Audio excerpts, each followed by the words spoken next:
AP was able to do that.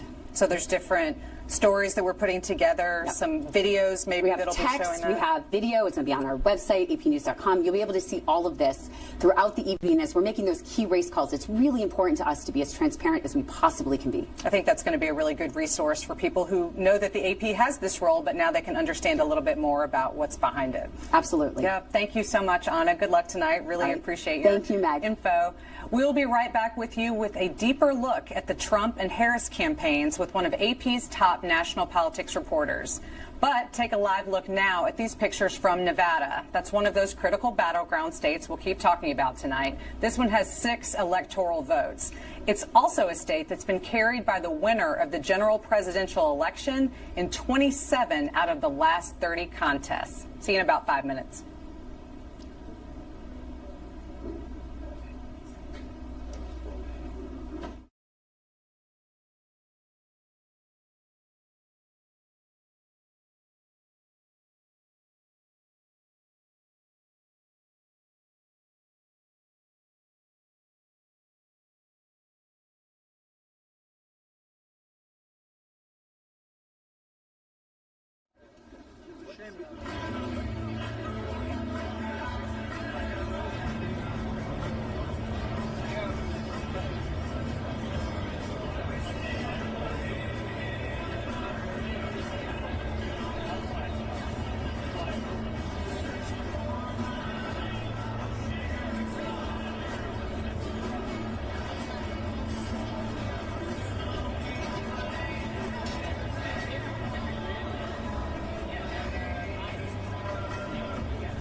From the Associated Press, this is an Election 2024 update. Live from Washington, here is Meg Kennard. Welcome back. Political reporters like me have been crisscrossing the country for more than 2 years, reporting on presidential candidates and their campaigns across the primaries and caucuses and through this historically lengthy general election campaign. In the boxes below me, you are seeing live pictures coming to us from both of the presidential campaigns. One of these is the Convention Center in West Palm Beach, where Republican nominee and former President Donald Trump will be huddling with his top supporters tonight. We also have a live look from Washington, D.C., where Vice President Kamala Harris and her supporters are gathering to watch returns at her alma mater, Howard University. Joining me now is Michelle Price, a fellow AP national politics reporter. Michelle, thank you for being here. Thanks for having me. It has been a long year for us and people who do jobs like ours out on the campaign trail, but here we are finally at election night. What are these campaigns really looking for tonight? What are they thinking? What do you think is happening right now for them? I mean, right now they've got 2 years of buildup, waiting to see some of these results come in. They're trying to extrapolate what they can from the turnout numbers. They've been looking at early turnout, and then today at the election day turnout, looking at the partisanship of the people showing up. So we've got Republicans. We can see that the Republicans are Democrats or independent voters, and they can try to guess based on those how those might cut when we see those results. But until we start seeing those after polls close, we're really not going to know. So right now from both campaigns, we're hearing a lot of cautious optimism. They're feeling like the data, both of them are feeling like the data is pointing their way, but we're not going to really know who's right until we start seeing those results. Right, and we're probably still hearing some spin, as we would imagine to hear from campaigns at this point. Are there specific constituencies that both the campaigns were really hoping would activate or show up for them, especially in this closing moment? Because remember, people have been voting everywhere for weeks, leading up to actual election day. But what are the last-minute groups that they're really hoping to get their message out to and show up? Right. I mean, for both of them, they obviously want their bases to turn out the people who turned out in the past, who are kind of their supporters they can count on. They want to make sure they're not sitting this one out for any reason. On the Trump side, they've been working specifically to court younger voters, to court first-time voters, specifically men. So if we start seeing some college-age men in some of those results, that could be a good sign for the Trump campaign. But at the same point, that's a base that Democrats are always looking to court, the younger voters, college campuses. We've been hearing from the Harris campaign tonight that they're seeing high turnout for college-age students, especially in places like Philadelphia, Pennsylvania. They're seeing that as a good sign. And also just some of the new places we're seeing Donald Trump trying to make some outreach. He's been reaching out to Latino voters. So if we're looking at areas where he's been trying to make some inroads there, if we start to see some of those returns come in, that effort will have been successful for them. Yeah, definitely. We've talked a lot about the battleground states. We'll continue to talk a lot about the battleground states. But are there specific places where either campaign is either feeling really good about or been focusing even more so on? I mean, yes, I know all 7 of these places are the most closely watched, but are there any that have been particularly more important or not for either side? I mean, we're seeing the focus on the blue wall. That's kind of seen as a place that Kamala Harris has to win, or it's her strongest path as she's trying to get those 270 electoral votes. Pennsylvania has obviously been a key focus for a really long time for both of these campaigns, but North Carolina is an interesting one to watch because that is a place that Donald Trump has won in the past, but he made a bunch of visits there in the past few days, and that's not a thing you do if you're not worried about how you might be doing there. So he's trying to lock that one up. Yeah, that has been interesting to watch as we see those releases come out in the advisories, like yet again North Carolina visit. So it does start 2 days in a row. That's right. Wow, that's a big number for this close to the campaign. Right. Thank you so much. I know it's a super busy night, but this is really important info. So thank you for being here with us. The presidency is tonight's biggest prize, but we'll be back soon with a look at what's at stake in congressional races across the country. Let's take another live look at voting video coming into us from Wisconsin. That's one of those battleground states we've been talking about and part of that blue wall, and it has a total of 10 electoral votes. It's also where Republicans held their nominating convention earlier this summer. Back in a few.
From the Associated Press, this is an Election 2024 update. Live from Washington, here is Meg Kennard.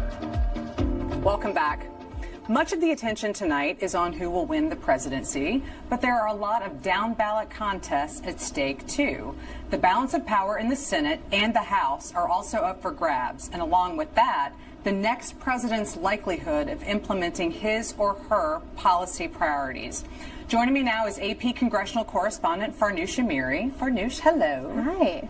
Let's talk a little bit about chamber control in both the House and the Senate. We won't know the results maybe for a little bit, but how does chamber control relate to how much a president can get done and push through Congress? Yeah, I mean, you don't need to look further than the past few years. President Joe Biden, in his first 2 years, Democrats had the House, the Senate, and the White House, and he was able to achieve more in those first 2 years than most presidents get to in a full term, let alone that short period of time. But in the last 2 years, as Republicans gained control of the House and Washington has become divided, so much has been blocked from happening. Both Republicans have not been able to get what they want from things they've passed in the House because the Democrats in the Senate have blocked it, and vice versa. So it is so crucial that, the power of a president is their governing majority, and that's really what's at stake tonight. Yeah, it's really important to remember that, especially in the context of the presidential campaign, because candidates are always saying, yes, if elected, I will do this. But we have to remember a lot of times they can make those promises, but they still have to get the policies through Congress. Yeah, and I think the most, potent example of that is Kamala Harris and abortion. She said that the first thing that she would do if she were to be elected as president is enshrine, Roe v. Wade into law. But that is something that Democrats have been trying to do years before Roe v. Wade was overturned. And it's going to they would need more than a majority to be able to do such a thing because of the filibuster in the Senate. So it really is a lot is at stake for either president if they don't have control of the House and Senate. For sure. Let's talk a little bit about the Senate in particular. Where are some of the races that you're watching most closely tonight? What's on your radar? Yeah, I think Montana and Ohio. I mean, you have two senators there, Senator John Tester and Senator Sherrod Brown, who have been there for several terms, who are known quantities in those states, but are facing really, really difficult elections this cycle. And what you're going to see there is that is the difference, one seat, 2 seats is the difference between Republicans having control and Democrats having control, and Republicans feel really good about their chances in both those states. What about the House? Where's the confidence for the parties, and where are the important races that could really make the difference? Yeah, I mean, the dozen or so races across the country are oddly placed in New York and California on either sides of the coast that are blue, solidly blue states, but they have some of the most competitive seats in the country. And Republicans are hoping to maintain those controls of those seats they won in 2020 in Biden districts, and Democrats are trying to gain back those and even make more inroads towards the majority. What about the chamber control specifically? If Democrats win the House, isn't there some sort of history that could be made here? Kind of remind us of what the situation is if, of course, that's what happens. And if Republicans win, what do you expect to see from their leadership in the House chamber? So if Democrats regain control of the House, which they feel extremely bullish about their opportunity to do so as far as the map, Hakeem Jeffries, the Democratic leader, would become the first black speaker of the House of Representatives. So he would be joining Kamala Harris if she gets along that, the ride with him in making history. But if Republicans maintain control of the House, Speaker Mike Johnson, who has had a tough year on the job, will, be able to either maintain his role as Speaker or face a really, really nasty Speaker race next year. Thank you for giving us an update on what's happening in the Capitol races tonight, and we'll let you get back to monitoring all of this for AP. Thank you so much. Thank you. We'll be back to talk about voting changes and election security. But for now, here's a quick look from Nandini Gupta at the 2 major party mascots and how they came to be. Stay tuned. Back in 5 minutes. Thanks, Meg. Have you ever wondered why we use a donkey and an elephant to represent our 2 major political parties? Since the 19th century, political cartoons have often been a creative and often exaggerated way to tell people about different political campaigns. They were used to tell people about what was going on, especially at a time where 20% of American adults were considered illiterate. It was ultimately Thomas Nast who attached donkeys to Democrats and elephants to Republicans. Like the colors red and blue have stuck around today, these political cartoons continue to be used today as well. For the Associated Press, I'm Nandini Gupta.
From the Associated Press, this is an Election 2024 update. Live from Washington, here is Meg Kennard.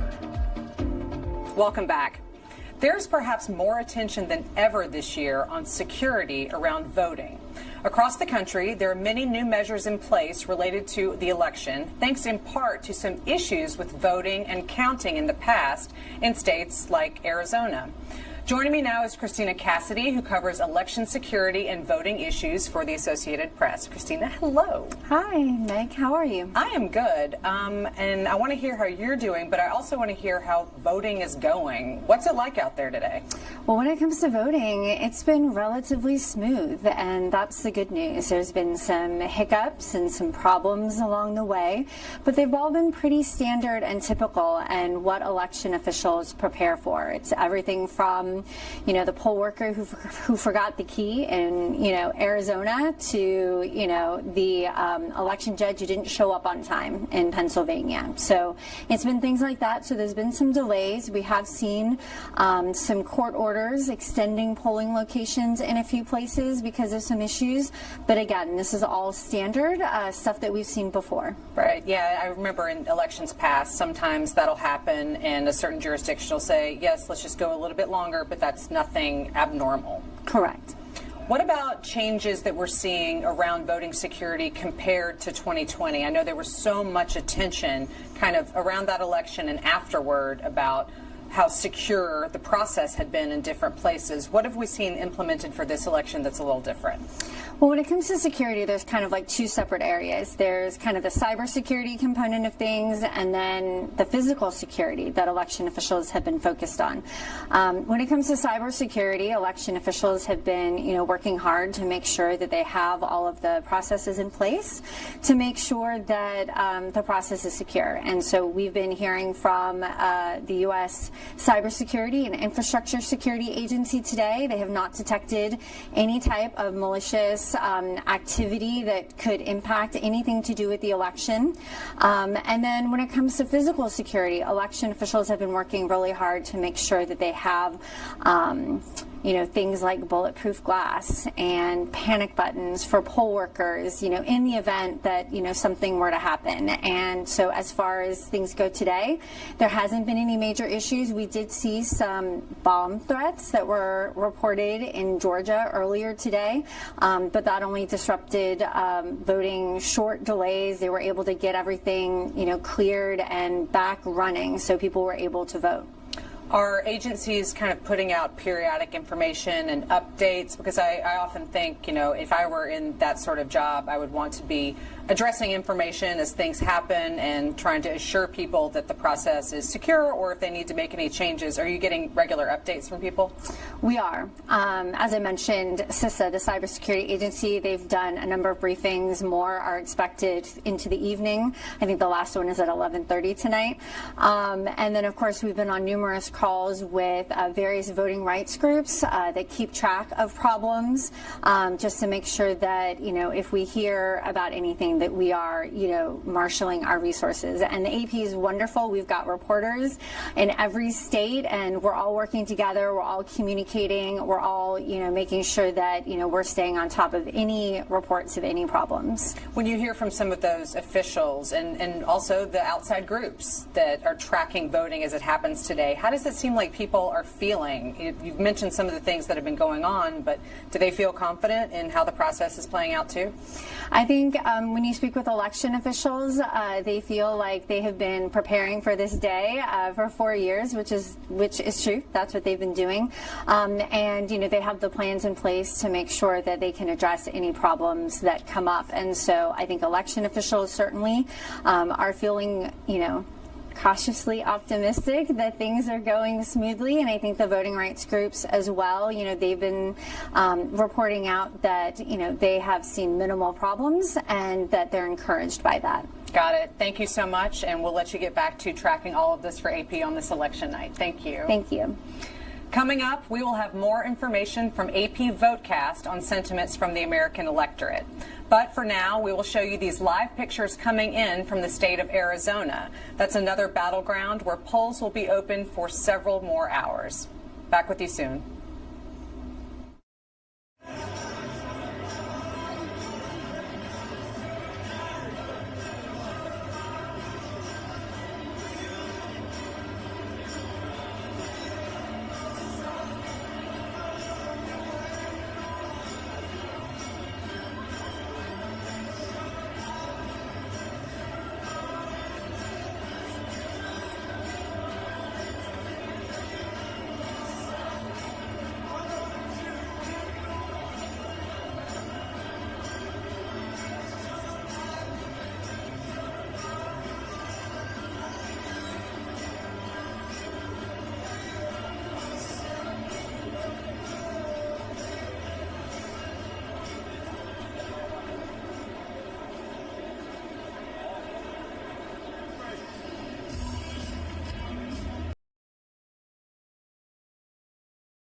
Officials have extended voting hours at precincts in several battleground states in this hour.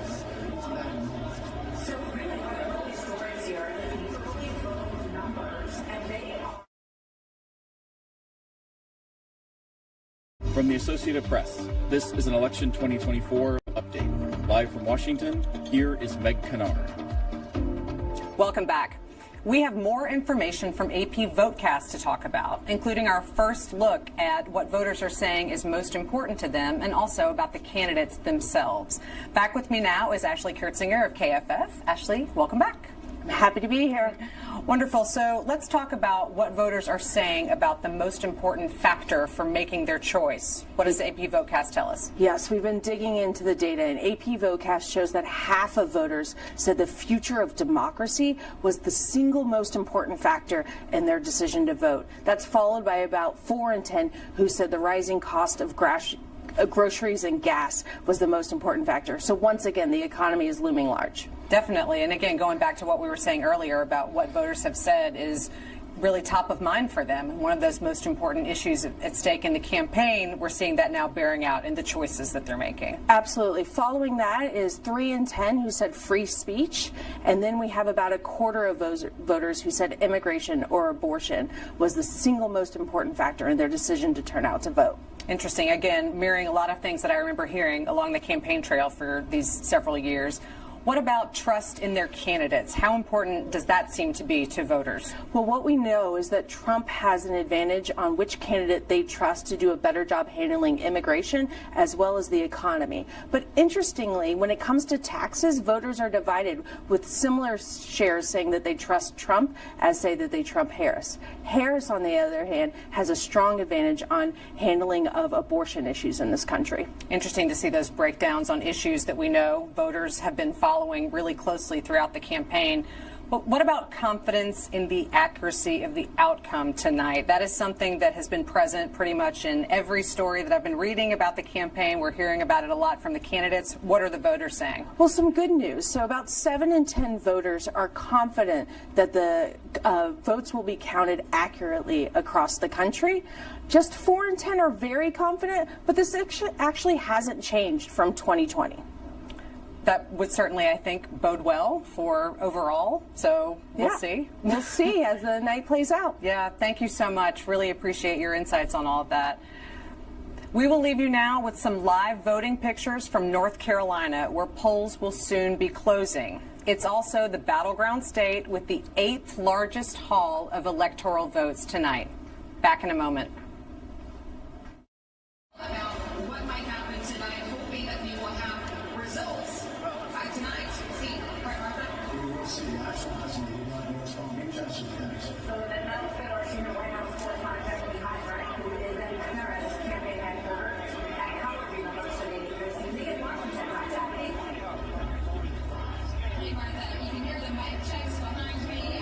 People are starting to trickle in, but make no mistake, nobody here is really feeling very comfortable tonight. The campaign maintaining that they have multiple paths to 270. The campaign manager, Jim Dillon, said that the margins are very close. She's never seen them closer. It's going to be a historically close election.